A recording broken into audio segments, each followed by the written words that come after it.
TSPT ou les mythes du HPI, démêlons le vrai du faux.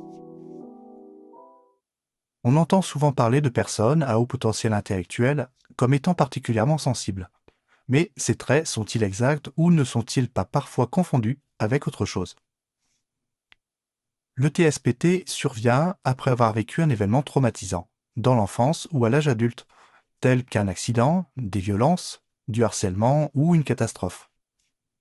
En ce qui concerne le HPI, il a longtemps été classé comme une espèce de trouble à part entière. Il y a plein de traits qu'on lui a attribués qui font perdre beaucoup de temps à l'exploration des difficultés d'une personne. Mais alors, où sont les confusions et les points de similitude supposés? L'hypersensibilité émotionnelle supposée du HPI peut être interprétée à tort comme de l'instabilité émotionnelle, un peu comme certaines réactions post-traumatiques. Ainsi, les préoccupations pour des sujets existentiels sur des injustices peuvent être confondues avec des ruminations anxieuses liées au trauma. Le retrait social attribué du HPI peut être confondu avec l'évitement du TSPT. L'intensité émotionnelle attribuée au HPI peut être mal interprétée comme de l'anxiété du TSPT.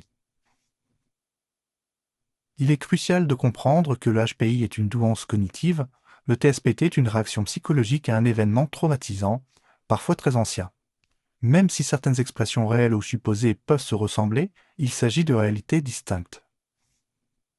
En cas de doute, n'hésitez jamais à consulter un professionnel diplômé de la santé mentale.